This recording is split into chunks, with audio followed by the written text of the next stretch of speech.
Abacuque, Fé na Escuridão, é a série que temos abordado desde o domingo passado e hoje vamos fazer a nossa segunda intervenção a partir deste profeta chamado Abacuque. Deus havia escolhido a nação de Israel para ser uma nação santa, um povo sacerdotal que pudesse proclamar as virtudes daquele que havia o chamado das trevas para a sua maravilhosa luz. Mas Israel, contrariamente a esse chamado, contrariamente a essa vocação, escolheu viver de uma forma que estava fora dos planos de Deus. O povo se mergulhou em pecado e perdeu a sua identidade, perdeu a sua distinção, deixou de lado o chamado de Deus. O povo começou a viver uma vida tão pecaminosa, que ao longo da sua história chegou um momento que a nação ficou dividida. A nação ficou dividida em dois reinos, o reino do norte e o reino do sul. O reino do norte ficou tão mal, pior do que o reino do sul. E Deus, depois de ter advertido várias vezes através dos seus profetas, parem de pecar e voltem para mim, Deus decidiu castigar o pecado do povo. E o reino do norte foi levado para o cativeiro babilônico. Os babilônios, que eram a potência mundial naquela altura, chegaram, invadiram os reinos do norte e levaram todos cativos como escravos para a Babilônia. E lá ficaram 70 anos. Sul também era pecaminoso, não tanto quanto os do norte. Mas passados alguns anos, passados 100 anos, Deus chegou e levou também o reino do sul ao cativeiro. Mas o reino do sul foi mais tarde, foi poupado, porque em algum momento experimentou alguma renovação espiritual a partir de alguns reis piedosos, como por exemplo o rei Josias e alguns poucos. Naquela altura, Deus ele havia também enviado seus profetas para falarem ao povo, para advertirem ao povo, porque o profeta é a boca de Deus. E um dos profetas que Deus havia enviado foi Abacuque. Pouco antes de o povo ser levado ao exílio, de ser expatriado para a Babilônia, Abacuque teve a missão de falar àquele povo. E Abacuque viveu dias muito difíceis. Abacuque encontrava-se no meio, sim, do povo de Israel, e tudo que ele via no meio do povo era muito triste, era caótico. E aquela situação levou o profeta a orar a Deus. Nós abordamos no domingo passado a oração do profeta, face à realidade que ele se encontrava e que ele vivenciava. Hoje, nós vamos ver o que Deus disse, o que Deus respondeu mediante a oração do profeta Abacuque. Por isso, a partir do versículo 3, o profeta ainda vai dizer: terei de ver estas maldades para sempre. Porque é preciso assistir a tanta opressão? Para qualquer lugar que olho, vejo destruição e violência. Isso ele está a falar de Judá. Judá que é o reino do sul. Para qualquer lugar que olho, vejo destruição e violência. Estou cercado de pessoas que discutem e brigam o tempo todo. O povo de Deus vivendo como se não conhecesse a Deus, como se não tivesse a lei, porque a lei está amortecida. Diz o versículo 4. E não se faz justiça nos tribunais. Os perversos são mais numerosos que os justos, e com isso a justiça é corrompida. Deus diz: observem as nações ao redor, olhem e admirem-se, pois faço algo em seus dias, algo em que vocês não acreditariam, mesmo que alguém lhes contasse. Estou levantando dos babilônios um povo cruel e violento. Eles marcharão por todo o mundo e conquistarão outras terras. São conhecidos por sua crueldade e decidem por si mesmos o que é certo.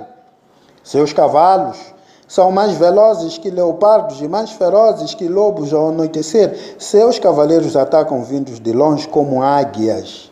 Lançam-se sobre a presa para devorá-la. Todos eles vêm prontos para agir com violência. Seus exércitos avançam como o vento do deserto, ajuntando prisioneiros como se fossem areia.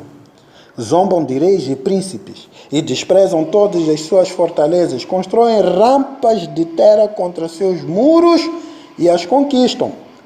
Passam com rapidez como o vento e desaparecem. Sua culpa, porém, é grande, pois tem como Deus sua própria força. Até aqui. Portanto, a descrição que nós temos da sociedade daquele tempo é difícil. E antes de nós verificarmos de facto o contexto social em que o profeta se encontrava, eu gostava que os irmãos considerassem que a voz de Deus pode ser perturbadora do que seu silêncio. Nós vimos no domingo passado que o profeta está preocupado com o silêncio de Deus. Mas Deus hoje vai falar e havemos de concluir que a voz de Deus pode ser perturbadora do que o seu silêncio. Às vezes é bom que Deus fique calado e continue calado, porque aquilo que ele tem a dizer diante de uma realidade, diante de um fato, de acordo com o seu caráter, pode ser perturbador. Então não se incomode com o silêncio de Deus, porque às vezes é uma medida de graça, é por amor. É como se alguém, quando vem a nós, diz: epa, os meus filhos são muito indisciplinados, pastor. Eu não sei onde eu errei. Aí você tem duas opções. Você pode responder onde é que ele errou, não é? Pode. Não sei se vai ser bom, ou você vai dizer: olha, irmã, eu vou orar por si, vou ajudá-la, para que você tenha sabedoria de como lidar com essa situação. Porque se eu disser onde você errou, não sei se você vai conseguir sair daqui em pé. Porque eu sei onde você errou. Você errou em não disciplinar os seus filhos, em dar tudo o que eles querem, em tornar a eles o centro do seu mundo, em não conduzir eles para o Senhor, em não ensinar a disciplina, em não impor limites quando fossem necessários. Você introduziu na sua família princípios de educação de filhos do ponto de vista mundano, não à luz das Escrituras. Você falhou, você errou. Portanto, essa fala pode ser mais perturbadora do que o meu silêncio. Às vezes, entendemos que algumas pessoas nem têm estrutura emocional para nós falarmos o que elas precisam ouvir. Porque quando começamos a falar o que elas precisam ouvir, começam a se encolher, se encolhem, até ficarem quase nada. Às vezes, por pena, dizemos: olha, eu acho que no outro momento, numa outra condição de espírito, de temperatura e pressão, eu vou lhe dizer o que você precisa saber. A voz de Deus pode ser perturbadora do que o seu silêncio. Também veremos que a ação de Deus pode ser mais perturbadora do que sua inação. Quando Deus às vezes não faz nada, aparentemente, porque Deus está em ação o tempo todo, mas diante dos nossos olhos, às vezes parece que Deus está inativo, às vezes é melhor, porque a ação de Deus pode ser mais perturbadora do que a sua inação. O pecado do povo de Deus é mais terrível do que o pecado do ímpio. O pecado do povo de Deus é sempre mais condenável, porque o povo de Deus tem o conhecimento, o povo de Deus tem uma outra condição. Eles foram salvos pelo sangue de Jesus Cristo, deveriam viver de uma forma diferente. Por isso, quando um cristão peca, ele é mais condenável do que o ímpio. O ímpio pode pecar mais, e não tem problema, porque ele está a agir conforme ele é. Mas quando o cristão peca, o seu pecado é condenável. Por isso nós olhamos muitas vezes com dureza comportamentos pecaminosos de alguns irmãos aqui entre nós. E olhamos com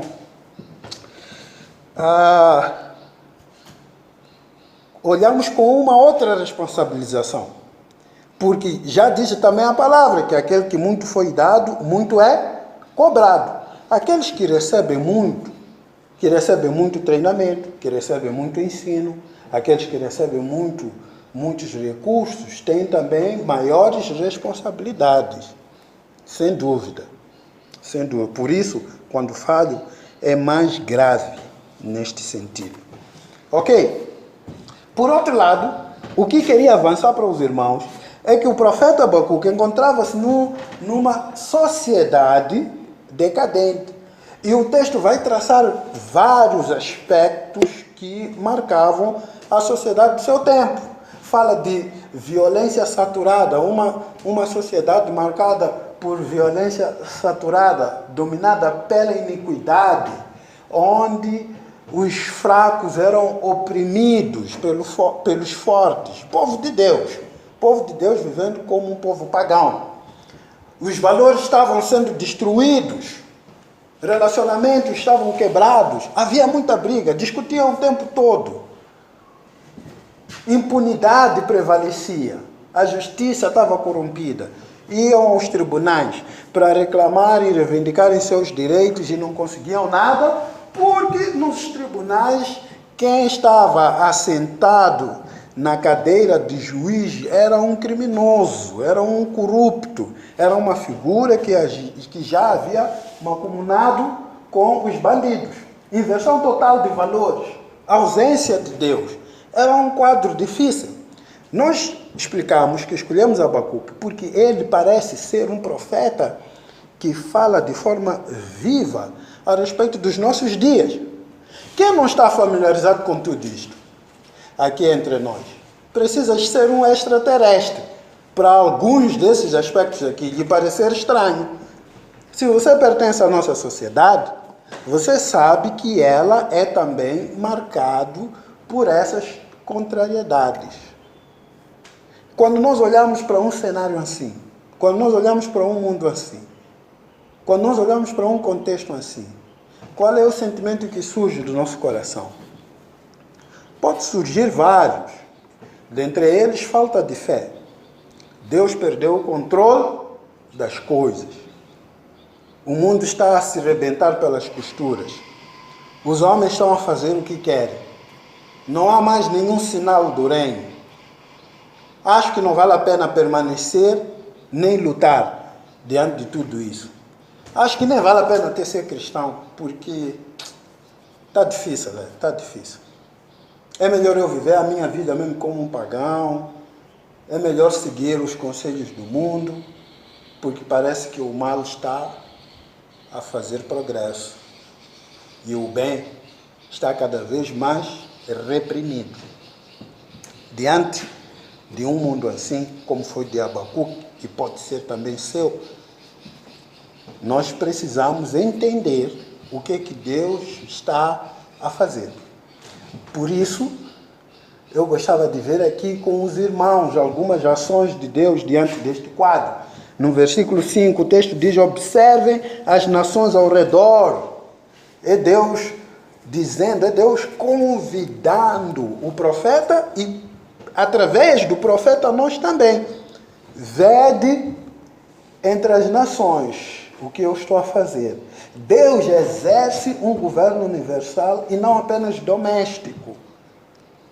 O profeta ora a Deus pedindo para que Deus olhe para a sua nação. E Deus diz: olha, para aquilo que eu estou a fazer, não apenas na sua nação, mas dentre as nações. Olha para o mundo. O profeta tem uma visão doméstica, tem uma visão paroquial, tem uma visão centralizada, e Deus tem uma visão global, holística. Deus olha o mundo. O profeta faz a sua oração a partir do contexto em que ele se encontra, a partir do lugar onde ele se encontra. Ele entende o seu mundo. Mas Deus, ele mostra um espectro muito maior, que Deus, ele está a trabalhar no mundo inteiro, e que Judá é apenas uma peça em todo o esquema. Deus, ele está a exercer o seu governo soberano. E esse governo soberano não diz respeito apenas àquilo que ele faz na igreja. No nosso caso, o governo de Deus não está circunscrito ao nosso tempo. A história não está à deriva. Deus, ele está a conduzir a história toda. É o que ele disse a Abacuque. Apesar da sociedade estar caótica, apesar do seu mundo estar a ruir, eu estou no controle. Eu não apenas estou no controle de Judá, mas eu estou no controle do mundo inteiro. Vê das nações. Eu estou a conduzir a história de modo soberano para que ela vá até a um ponto. E qual é esse ponto? É o cumprimento da vontade de Deus, que é boa, perfeita e agradável. Quando o seu mundo parece desconcertado e as coisas parecem difíceis de entender, quando ele é marcado por todas aquelas contrariedades que nós vimos, você precisa entender que Deus, mesmo assim, está no controle da história da sua vida, mas também está no controle da história do mundo. E que Ele está a conduzir todos os eventos para um ponto. E esse ponto é a realização da sua vontade, que é boa, agradável e perfeita. Hoje, nós podemos não entender isso. Porque nós, assim como o profeta Abacuque, estamos a ver a realidade a partir de um ponto de vista. Mas Deus está a ver a realidade a partir de todo. Deus tem uma visão transversal. Nós temos uma visão limitada. Portanto, entenda essa verdade diante dessas desconcertações. Em segundo lugar, entenda que Deus não está inativo, mas Ele está a trabalhar para julgar o pecado. Pode ser sim que a injustiça pareça impune, mas creia que Deus, ele está a trabalhar para julgar o pecado. Porque o silêncio de Deus não é sinônimo de inação. Muitas vezes o silêncio de Deus é o prelúdio do juízo. O pecado não é punido à hora, mas nem por isso fica impune. E nós muitas vezes vivemos nossas vidas de pecado pensando de que como não estamos a ter ainda, como não estamos a ter que lidar com as consequências das nossas ações pecaminosas, ou dos nossos comportamentos, ou das nossas motivações, ou atitudes, nós pensamos que Deus não tem problema com isso. Se eu começo a mentir, e percebo que não, parece que a mentira não está a ser tão prejudicial assim, eu interpreto isso como se fosse, de alguma forma, uma aprovação da parte de Deus. Mas tome cuidado, irmão. Tome muito cuidado com a maneira como você vive, como você assume os seus compromissos, como você usa o seu dinheiro, como você usa os seus relacionamentos, como você usa as suas oportunidades. Tome cuidado com as motivações do seu coração. Tome cuidado com os seus relacionamentos. Se eles não estiverem dentro da vontade de Deus e você insistir mesmo assim em seguir, você vai ter que lidar com o juízo. Porque quem não ouve o chamado da graça, ouvirá a buzina do juízo. Tá certo, irmão? A questão não é se o pastor vai descobrir ou não. Não é isso. Não é isso. Nem preciso eu descobrir. Eu já estou satisfeito porque Deus é quem está no controle de todas as coisas. Deus é soberano. mas você, em algum momento, vai ter que lidar com as consequências. Então, a mensagem, a ordem, é esta aqui: arrepender e viver, ou não se arrepender e morrer. Você pode se arrepender hoje, você pode deixar os seus maus caminhos hoje e agora, e seguir livre, porque Deus não quer te castigar, lembre-se disso.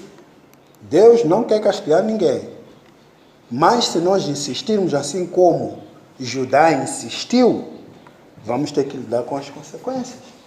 Porque Deus não está inativo, Ele está a trabalhar para julgar o pecado. O profeta é que pensava que Deus estava inativo. Mas cuidado com o silêncio de Deus, porque é um prelúdio do juízo. Percebemos também que o juízo que Deus haveria de trazer seria espantoso. Seria um juízo terrível. Até os mais piedosos não haveriam de acreditar. Haveria de gerar uma sensação de quase incredulidade. Será que é Deus que está a fazer isso? Há ações de Deus nas nossas vidas difíceis de nós relacionarmos com a pessoa de Deus. Há alguns julgamentos, há alguns juízos que vêm ao povo de Deus, também à pessoa do cristão, que chegamos até a duvidar se realmente é de Deus ou não, mas vem. Então, não brinque com Deus, porque com Ele não se brinca, ninguém zomba de Deus. Isto é sério, porque é o que diz-nos também aqui no texto. Se o irmão ler bem, diz que, pois, faço algo em seus dias, no versículo 5, algo em que vocês não acreditariam, mesmo que alguém lhes contasse. Será que foi Deus quem fez isso? Deus teve coragem de enviar essa praga, essa calamidade? Sim, claro, porque Ele também é justiça. Nós muitas vezes temos a mania de apenas conotar Deus como amor. Deus é amor, sim, não há problemas quanto a isso.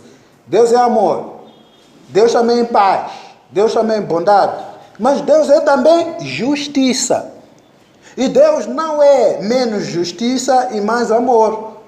Todos esses atributos em Deus coexistem sem nenhum conflito.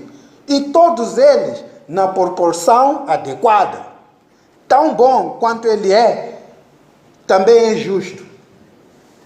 Tão justo quanto Ele é, também é misericordioso. Portanto, aquele que chamamos de amor, lembremos também que é justiça. E quando é para praticar essa justiça, Ele o faz sem nenhuma dificuldade como parte do seu caráter. Em terceiro lugar, a ação de Deus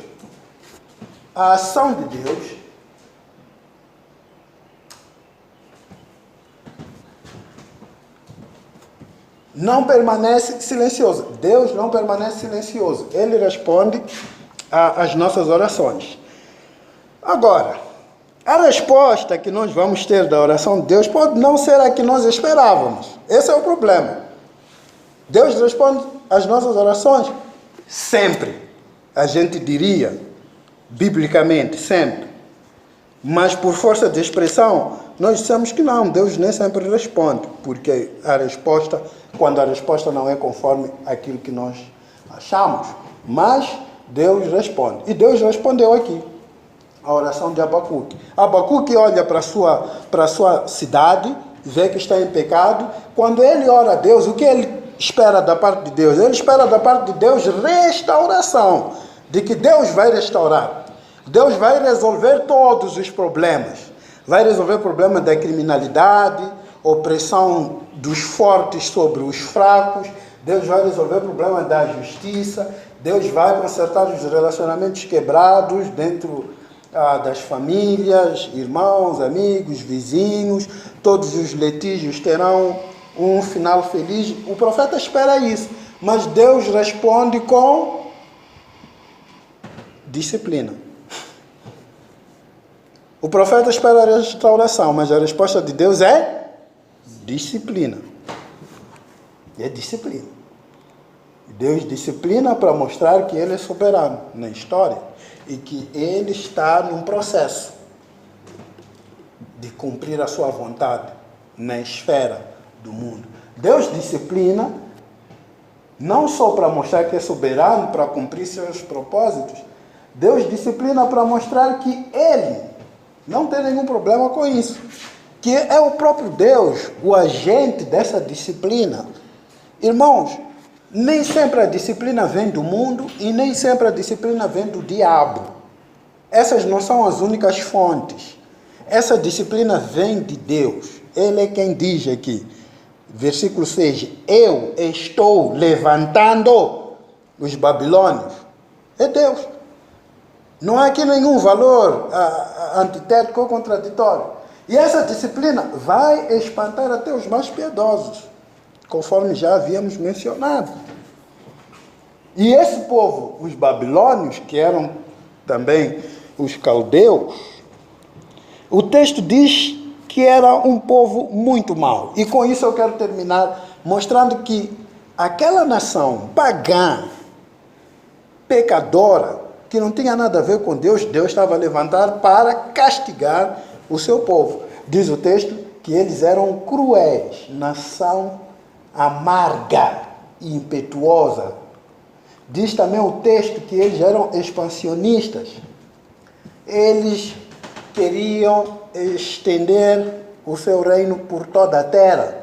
Eram implacáveis. Deus está a dizer que o juízo que eu estou a trazer para vocês, através dessa nação, não tem como escapar. Porque esses são implacáveis. Quando o juízo de Deus vem, não falha. Não falha. Se Deus não for por nós, epa. Então, é melhor tomar cuidado. É melhor tomar cuidado. Sônia fez o exame da escola de condução e ela não pagou. E chumbou. A amiga pagou. E a amiga que pagou disse, não, minha amiga, vai na fé. É só você determinar. Como se você já pagou e agora está a dizer, vai na fé, determinar. Acho que ela queria dizer que determina-se, né? Pagar. Mas, enfim, ela não deu dinheiro. Não posso dar porque eu sou cristã. E isso, para nós, está errado. Não vamos dar. Não deu, chumbou. E quando nós conversávamos e chegamos até a falar a respeito disso, nós, poxa, mas se nós vivermos de uma forma em que não nos tornamos favoráveis a Deus, quem é que vai nos acudir quando precisarmos? Quem? Se nós vivermos de uma forma em que dispensamos a Deus, pisamos a sua palavra, quando de facto nós precisamos dele, quem que vai nos socorrer? É terrível, não é?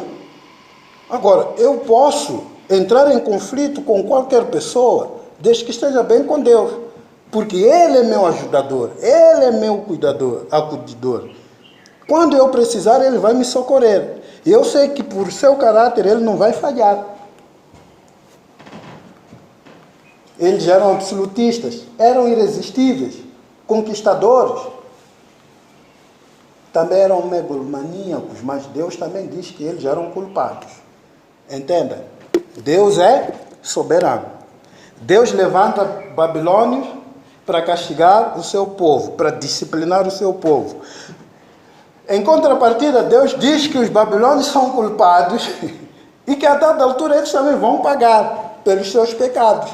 Porque Deus é soberano, Deus controla todas as coisas e não deve prestar contas a ninguém. Diante disto, irmãos, para terminar, nós devemos sempre crer que nenhum homem de Deus pode ficar indiferente ao caráter moral e espiritual do tempo em que vive. Você não deveria ficar indiferente à sua cidade, pela forma como ele vive. Espiritualmente falando e moralmente falando. Nunca. Você não deve compactuar com o pecado. Você não deve passar a concordar com coisas que você sabe que a palavra de Deus claramente condena. Nenhum homem, nenhuma mulher de Deus pode ficar indiferente ao caráter espiritual e moral do seu tempo. Abacuque não ficou, por isso ele foi orar a Deus. Em segundo lugar, todo homem de Deus, toda mulher de Deus, deve nutrir o mais alto interesse de levar os problemas de sua nação a Deus em oração. Você faz isso? Se você é aquela pessoa que só fica a falar mal do presidente e da sua comitiva e nunca orou por ele, eu penso que você está distante de uma característica própria de um homem de Deus ou de uma mulher de Deus. Há lugar para censura, há lugar para crítica, mas há também lugar para oração e para devoção. Em terceiro lugar, todo homem de Deus, toda mulher de Deus jamais deve perder a confiança que Deus está do lado da justiça, mesmo quando a iniquidade parece triunfar. O mal às vezes parece fazer progresso. A injustiça parece triunfar. O crime muitas vezes até parece compensar. E nós, aos poucos, vamos acreditando que parece que fazer o que é certo não dá muito certo.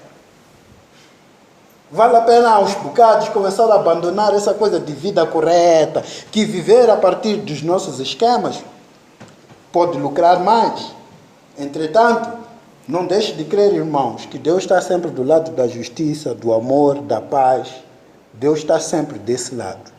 E por mais que não venhamos a ver os frutos do jeito que gostaríamos, Deus está lá. E por fim, todo homem de Deus, toda mulher de Deus, jamais deve perder a confiança que Deus ouve suas orações, mesmo quando Ele demora em responder ou parece indiferi-las, sobretudo num tempo como este, em que você pode orar e vai orar a Deus, sim, para te livrar de uma e de outra situação. Pode ser que não aconteça, mas isso não deve nos levar a pensar ou a perder a confiança de que Deus, Ele ouve as nossas orações.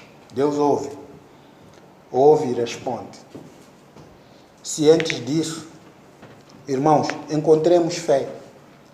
Encontremos fé diante da nossa escuridão, encontremos fé diante dos nossos caminhos difíceis, porque Deus está no meio de tudo isso.